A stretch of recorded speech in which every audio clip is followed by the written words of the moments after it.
I've always been fascinated by language. My medium isn't paint. It isn't musical notes. It isn't stone for a sculpture. It's words. That was poet Winifred Hughes. Winnie's book, The Village of New Ghosts, won the 2024 Henry Morgenthau III Poetry Prize. Last month, we introduced you to Winnie's book. On this longer-than-usual edition of Burning Bright, we'll introduce you to Winnie with excerpts from Passager's interview with her, and a couple of her poems, too. One of the things that fascinates Winnie is language. Language is a completely arbitrary thing. Spelling is a completely arbitrary thing. There's nothing intrinsic that makes DOG mean dog or solidified by history and by usage. It's all just made up. The arbitrariness of language, of course, we all know that on some level, but for Winnie, that concept isn't just an intellectual fact, it's very real. You realize that when you have a dyslexic kid who's like, well, why does this mean this?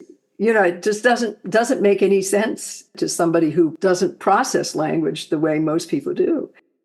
And when she wrote a poem about it, she wanted the reader to understand that difficulty of processing language not just on an intellectual level, but on a more visceral level as well. I said, I want a little bit of the confusion and unease that a dyslexic person has. I want a little bit of that in the reader of this poem. Here's Winifred Hughes' poem, Dyslexic. I won't track the pencil in the doctor's hand or on the spread page. Look where D is tumbling into P. F and G bait each other with barbed hooks. Look what means the same right to left, slantwise, upside down. How did sounds get flattened, round-whirled into black scratches?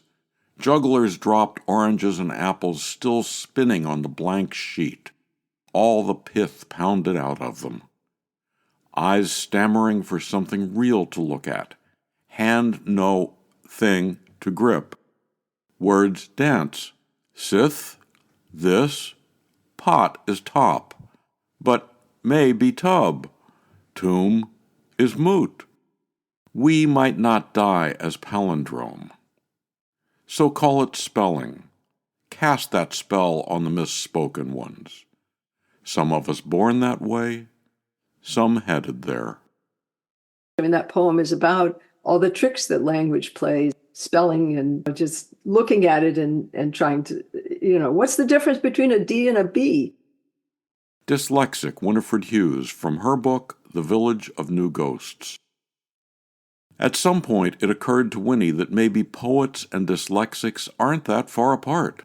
The left brain is for most people, logic, language, and all that. The right brain is poetry, is imagination, association, emotion, things that are not processed in the left side of the brain. And most reading and language is processed on the right side of the brain if you have dyslexia. So that makes it very different. And in a way, poets have to be a little bit dyslexic because one of the most important things in poetry is that you don't just use words the same way that you use them in ordinary life. You don't take words at face value in poetry.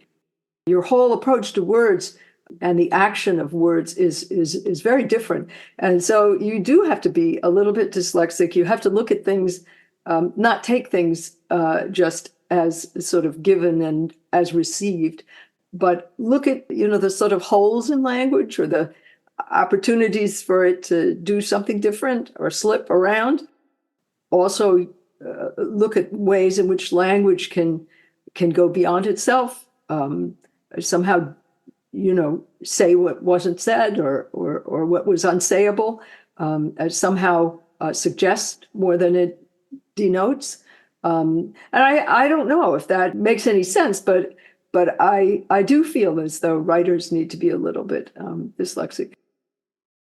Winnie also talked about her writing process, how she finds that balance that all artists strive for between subject, craft, and emotion. What usually for me is that a line or a couple of lines will come into my head. And that brings with it a rhythm. It brings kind of like a take on the material. Just one line or a couple of, that's often what happens. It has to be at some kind of verbal or rhythmic level.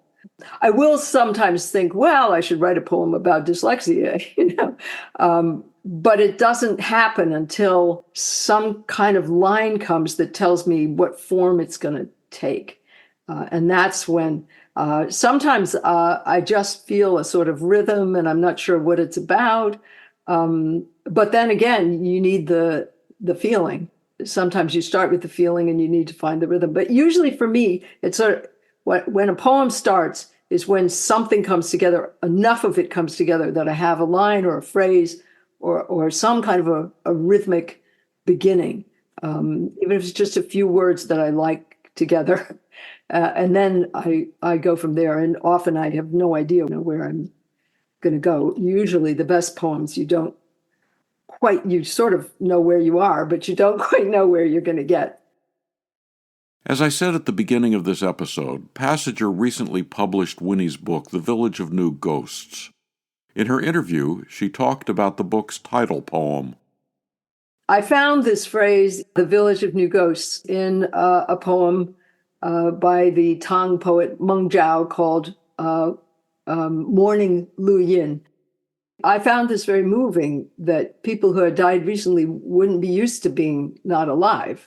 There's a special place in some Chinese tradition for people who have just died. His friend Lu Yin had just died, and he said, you're in the village of new ghosts. So I just went with it in my own imagination, how I thought about it. And it sort of works both ways. If the person who has died is a new ghost, the person who survives has a whole lot of new ghosts. For me, this book is really, it's about time, and about the passage of time, and what the heck is time anyway, and how do we feel it and experience it as temporal creatures, which we are, temporary creatures. We don't get to stand back from time and be beyond it. We're always in it. Whether we like it or not, whether we're perceiving it or not. And I feel that time leaves these kind of blurry ghosts. My backyard ends at a little stream called Harry's Brook, so that I've always felt that this brook was somehow, as it was passing, it was taking time with it.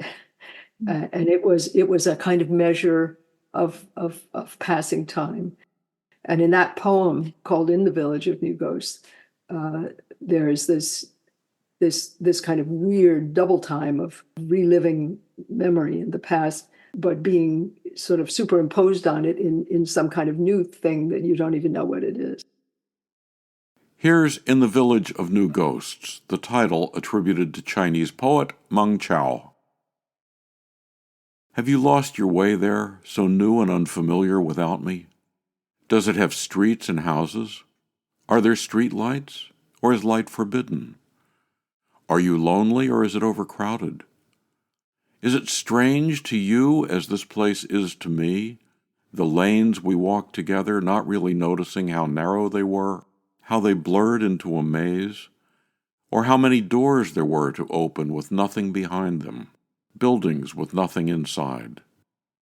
I walk them now in a sort of daze, astonished to discover the present amid the past, seasons blurring into one long seasonless tunnel, twilight indistinct, though nothing much has changed.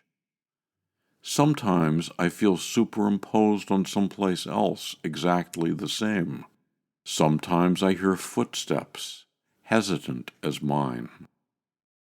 Will you follow at whatever distance if I don't look back? Winifred Hughes' poem In the Village of New Ghosts. We've been listening to excerpts from Ruby Taylor's interview with Passenger author Winifred Hughes. We'll listen to more of that interview another time. To buy Winnie's book, The Village of New Ghosts, subscribe to or learn more about Passenger and its commitment to writers over 50, go to PassegerBooks.com. You can download Burning Bright from Spotify, Apple, and Google Podcasts and various other podcast apps. Passenger offers a 25% discount on the book and journal issues featured here on Burning Bright. Visit our website to see what's on sale this week. Special thanks to Passenger's Middlebury College intern Ruby Taylor for interviewing Winnie. For Kendra, Mary, Christine, Roseanne, and the rest of the Passenger staff, I'm John Shore.